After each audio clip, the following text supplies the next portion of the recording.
Good evening. This is All India Radio. I am Nishit Kumar and with me is Renu Kataria with the evening news.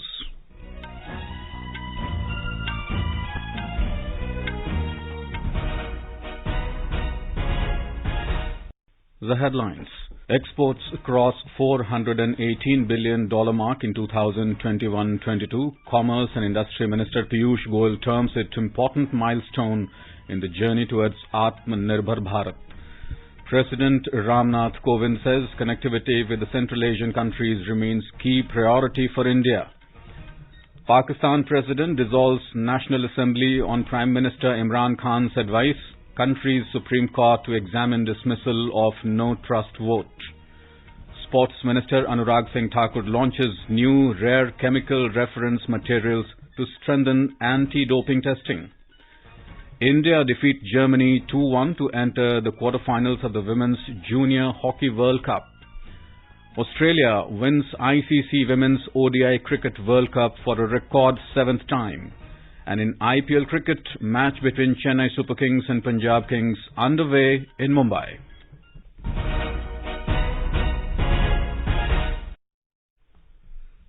Commerce and Industry Minister Piyush Goyal has said that the country's goods exports have now crossed $418 billion mark.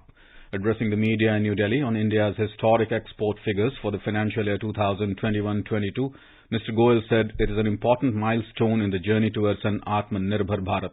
He said every sector of the economy, be it micro, small and medium enterprises, farmer, entrepreneur and state governments, all have worked together to achieve this lucrative goal.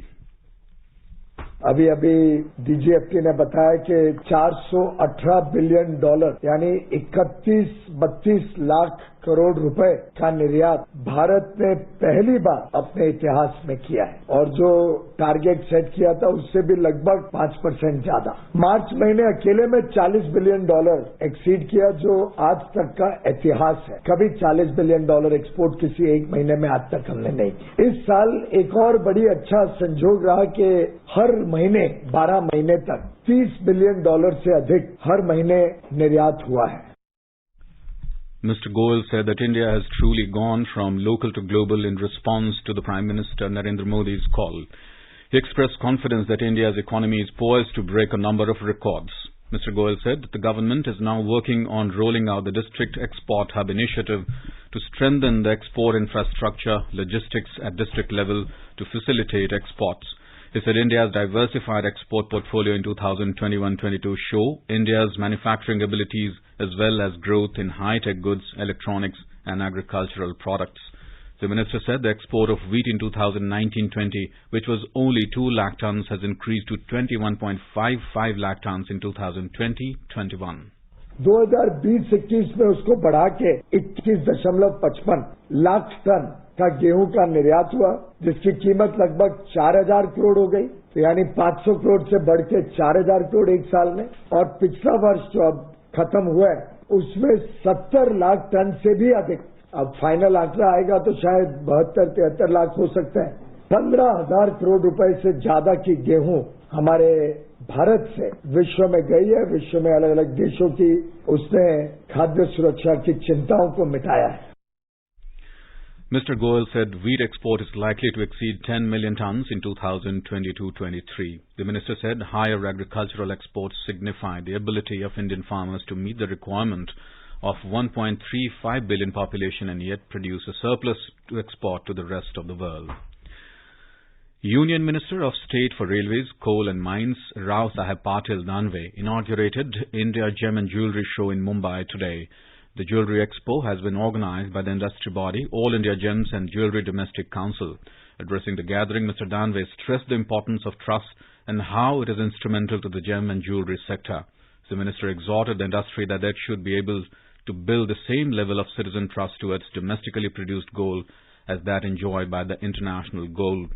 The minister said the government has set a target of $50 billion for financial year 2022-23 and has also opened up new channels for growth by executing the Comprehensive Economic Partnership Agreement with the UAE and Australia that will immensely benefit for the Indian gem and jewellery industry.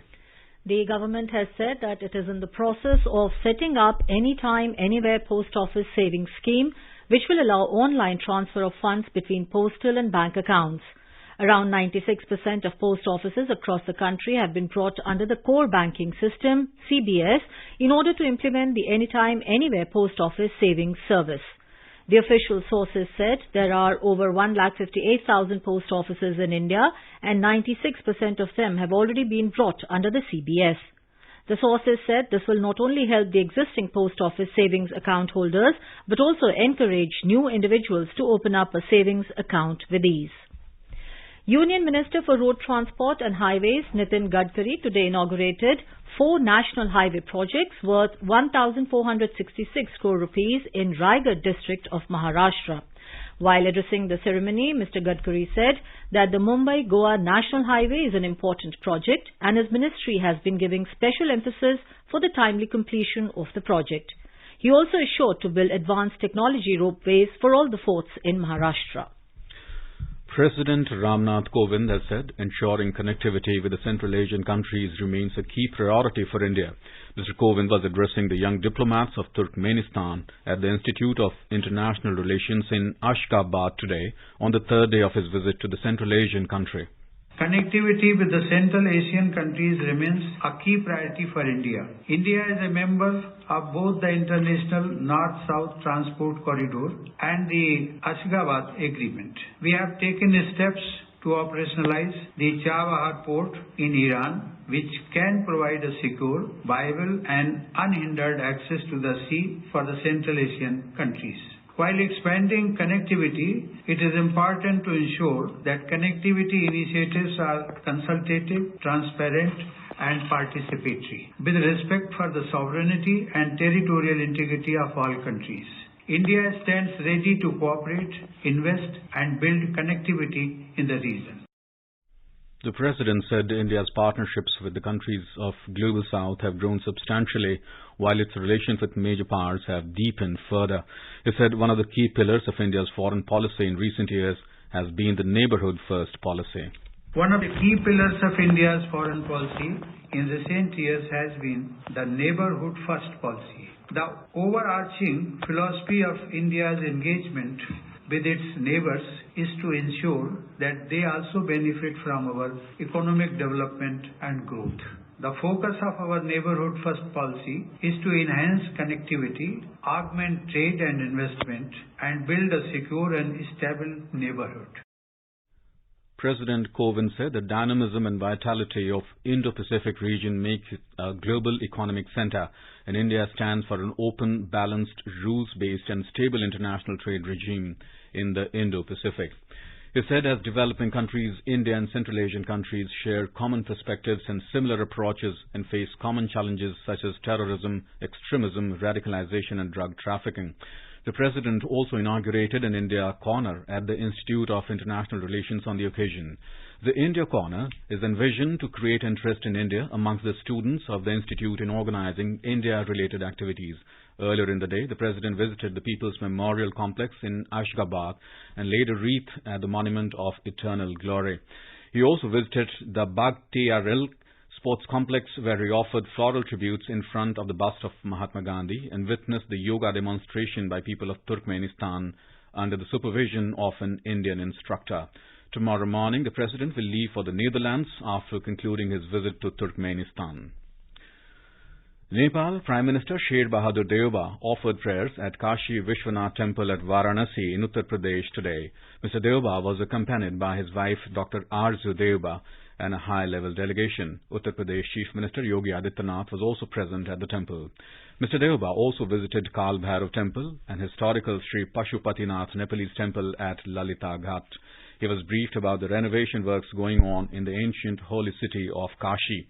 Mr. Deuba also held a meeting with the Uttar Pradesh Chief Minister in the afternoon and interacted with a group of Nepalese people living in Varanasi. Earlier, the Nepalese Prime Minister and his wife were given a warm welcome at the Varanasi airport. The Nepalese Prime Minister was on a 3-day visit to India. Yesterday, Prime Minister Narendra Modi and his Nepalese counterpart held delegation-level talks in New Delhi. During the talks, the two leaders reviewed the progress in India-Nepal partnership and discussed ways to further their cooperation agenda. Both the Prime Minister jointly launched 35-kilometer-long cross-border passenger train services between Jayanagar of Bihar and Kurtha in Nepal and Solu Corridor 132 kV power transmission line and substation in Nepal built under the Government of India's line of credit. They also launched RuPay card in Nepal. Following the talks, 4 MOUs were signed in the presence of both the Prime Ministers. Pakistan President Arif Alvi today dissolved the National Assembly following Prime Minister Imran Khan's advice. Addressing the nation after the dismissal of no confidence motion in Parliament, Mr. Khan said he has also asked the President to call for fresh election. He told the nation to prepare for elections. एक democratic society में हम Democrats अवाम के पास जाएं, अवाम से elections हो, अवाम फैसला करे कि वो किसको चाहती है। कोई बाहर से साजिश और इस तरह के लोग, करप्ट लोग की तकदीर का फैसला ना करें। और मैं अपनी कौम को आज कहता हूं कि आप इलेक्शंस की तैयारी करें और आपने फैसला करना है। किसी बाहर की कुव्वत, किसी करप्ट लोगों ने फैसला नहीं करना कि इस मुल्क का मुस्तकबिल क्या होगा। आपने फैसला करना है इस मुल्क। Minister of State for Information and Broadcasting Farooq Habib has said that fresh elections in the country will be held within 90 days. Earlier in the day, Deputy Speaker of National Assembly Qasim Khan Suri refused to hold a vote of no confidence motion against Prime Minister Khan. The Deputy Speaker dismissed the no trust move, terming it against Article 5 of the Constitution. Mr. Suri chaired today's session after opposition parties filed a no-confidence motion against Speaker Asad Kaisar. Speaking in the Assembly, Pakistan Information Minister Fawad Chaudhry told members that Pakistani officials had been told of an operation for a regime change by a foreign government. This, he said, went against the Constitution, and the Deputy Speaker chairing the session proceeded to declare the vote unconstitutional. Meanwhile, Pakistan's Supreme Court on Sunday adjourned hearing on dissolution of National Assembly of Pakistan till tomorrow. The opposition has filed a petition in the Supreme Court which is assessing whether the decision not to allow a vote of no confidence against the Prime Minister is valid. The Apex Court has formed a special bench to look into the dissolution of the Assembly. Heavy security has been deployed around government buildings and across the capital, Islamabad. Sri Lankan government has restricted access to major social media platforms including Facebook and Twitter to tackle growing unrest amid an unprecedented economic crisis. Senior Superintendent of Police Nihal Talduva told media that social media has been blocked by the Telecommunications Regulatory Commission. The restrictions come after the government yesterday implemented a countrywide curfew as protest against the government's handling of the economic crisis turned violent. The Sri Lankan government said the decision was taken to stem misinformation. The curfew will be in effect till 6 a.m. tomorrow. The curfew and state of emergency in the near-bankrupt country came as social media posts called for protest today. The Sri Lankan government has said it is seeking a bailout from the International Monetary Fund and loans from India and China. India recently announced that it will extend $1 billion line of credit to Colombo as part of its financial assistance to the country to deal with the economic crisis. In Serbia, voting is being held for the post of president along with parliamentary seats today. Incumbent President Aleksandar Vučić and his Progressive Party, SNS, is facing an opposition pledging to fight corruption and improve environmental protection. Polling for Serbia's estimated 6.5 million electorate will close at 11:30 hours Indian time tonight. The Chief of Army Staff, General M.M. Narawane, left for Singapore today on a 3-day visit. During the visit, he will meet senior military and civilian leadership of the country. The visit aims to further enhance existing defence relations between India and Singapore. The Army Medical Corps AMC is celebrating its 258th Raising Day today. In a message on the occasion, Army Chief General M.M. Narawane conveyed his greetings to the AMC. In an exclusive interview to All India Radio, Director General of the Armed Forces Medical Services, DGA-FMS Surgeon Vice Admiral Rajat Datta highlighted the role of the AMC in maintaining the health and fitness of the Armed Forces personnel.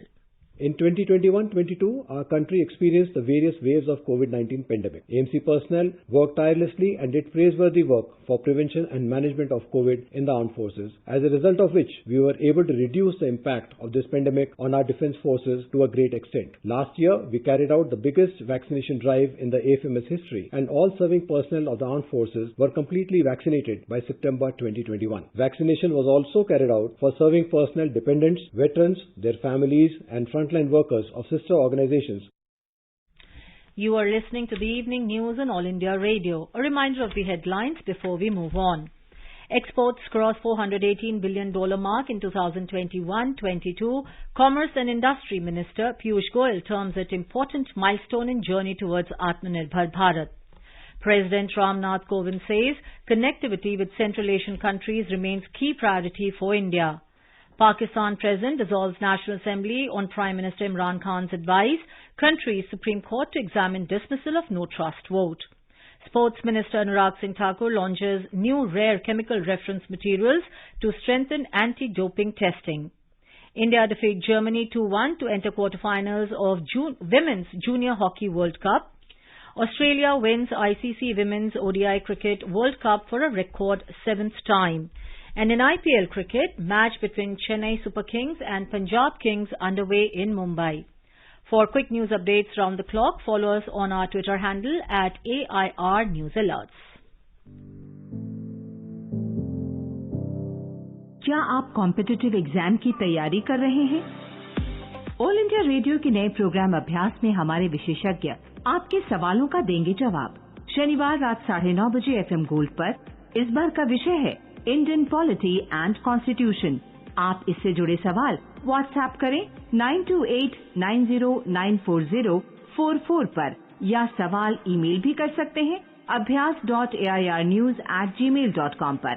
भारतीय संविधान और राजनीति विषय पर आपके प्रश्न हमें 5 अप्रैल तक मिल जाने चाहिए। आपका अभ्यास हमारा प्रयास। Welcome back. You are tuned to the evening news on All India Radio. Over 184 crore 66 lakh doses of COVID vaccines have been administered in the country under the nationwide vaccination drive so far. The country reported around 1,100 new COVID cases in the last 24 hours. The national recovery rate stands at 98.76%.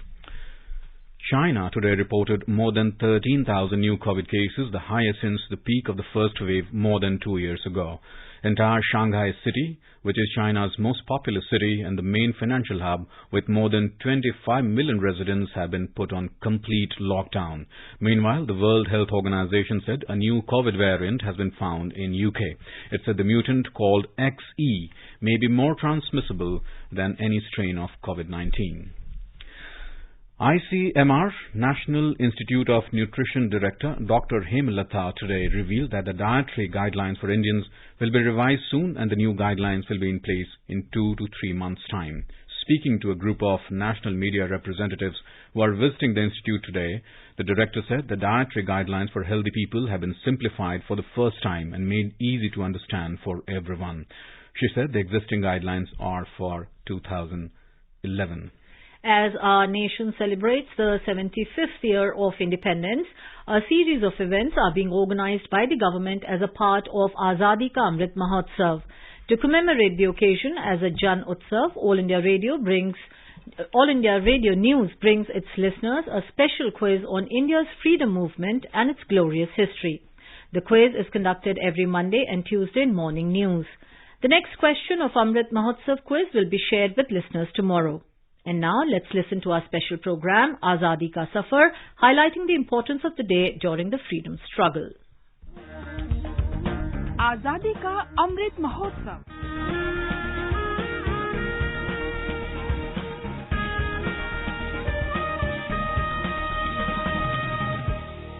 Azadi Ka Safar with AIR News. Birth of a Nation. India's glorious freedom struggle is one of the greatest struggles the modern world has ever witnessed. AIR News brings you a glimpse of the struggle every day.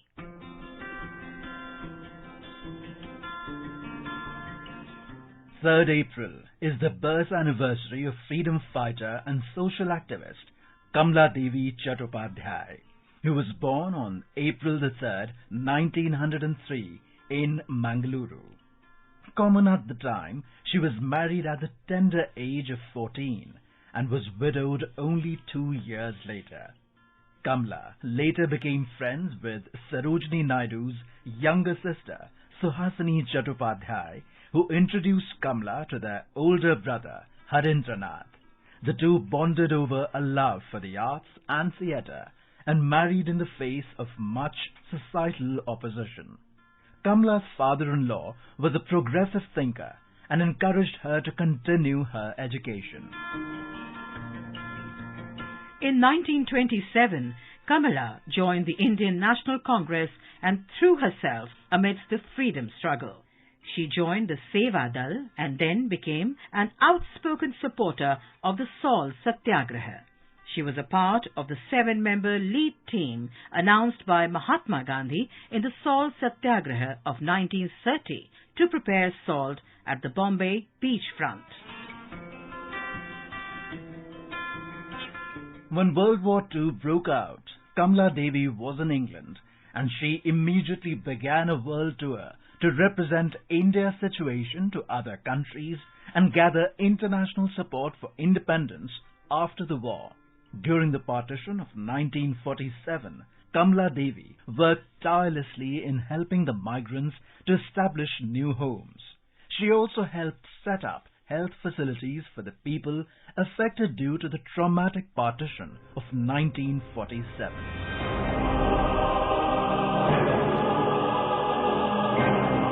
Kamala Devi worked relentlessly for the upliftment of women. She pioneered the cooperative movement which helped raise the socio-economic status of women in the country. Kamla Devi was an art enthusiast and worked to propagate art and culture of India. She focused on reviving the handicrafts and textiles of India.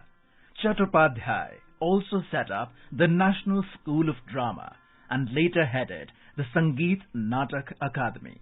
Chattopadhyay also wrote about 20 books, many of which were inspired by her personal experiences during visits to foreign countries.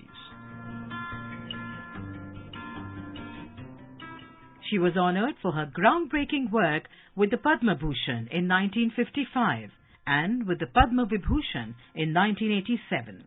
In 1966, she was also awarded the Ramon Magsaysay Award for Community Leadership. In 1974, she was awarded the titles of Ratna Sadasya by the Sangeet Natak Academy and Desi Kotamma by Shanti Niketan, the highest awards of both the organizations. On the 29th of October 1988, Kamala Devi Chattopadhyay breathed her last.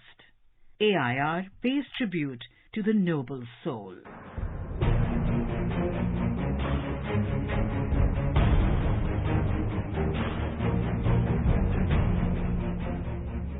We also remember Bhuta Singh, Chuhur Singh and Imam Ali, who were sepoys in the Ludhiana Sikh Regiment of the British Indian Army. In 1857, they were posted in the Satluj Division. Influenced by the activities in Delhi and Meerut, these sepoys took active part in fighting against the British Army during the First War of Independence in 1857. However, they were captured by the British soldiers and charged with disloyalty and mutiny against the British rule. Bhuta Singh, Chuhur Singh and Imam Ali were tried and sentenced to death. They were hanged on the 3rd of April, 1858. We salute the brave sons of the soil.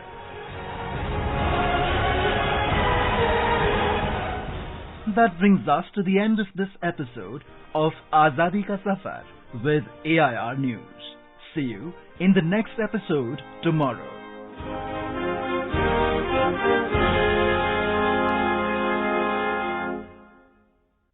This is All India Radio giving you the news.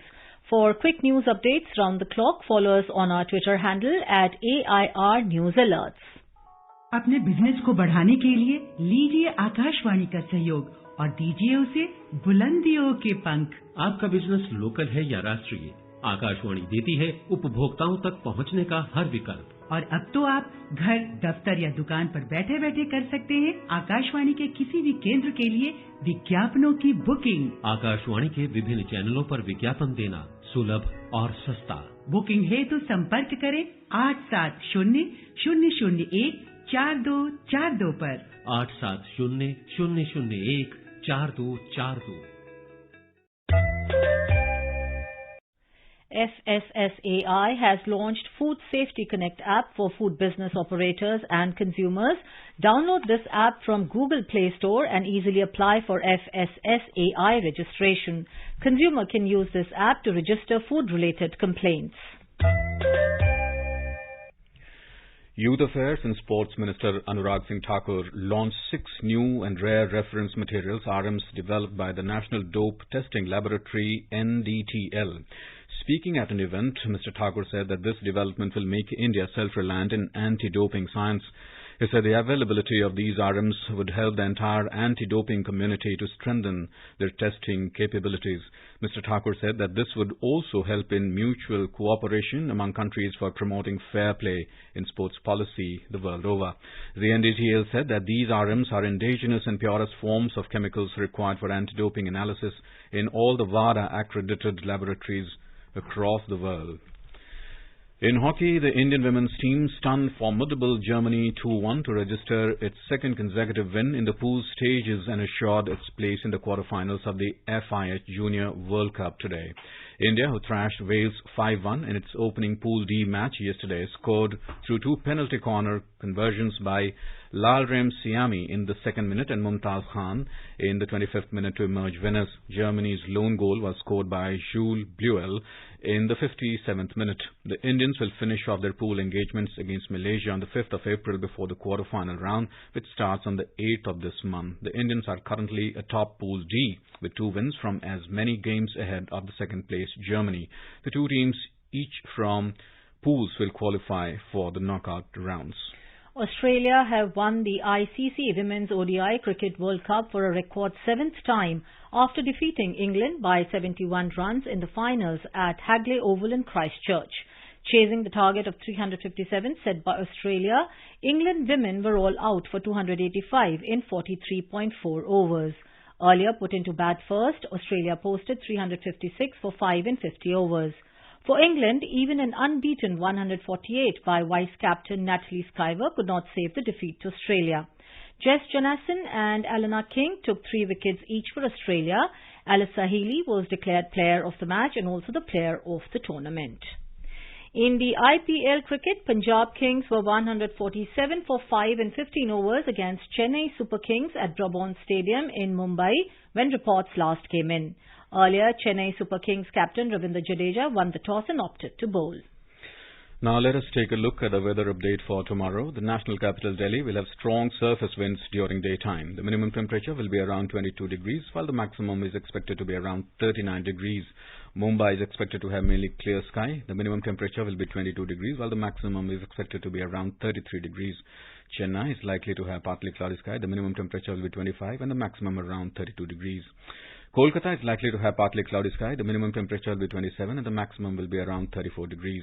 Jammu, Srinagar and Muzaffarabad are expected to have mainly clear sky. Leh and Gilgit are likely to have partly cloudy sky. Visakhapatnam is expected to have generally cloudy sky with light rain.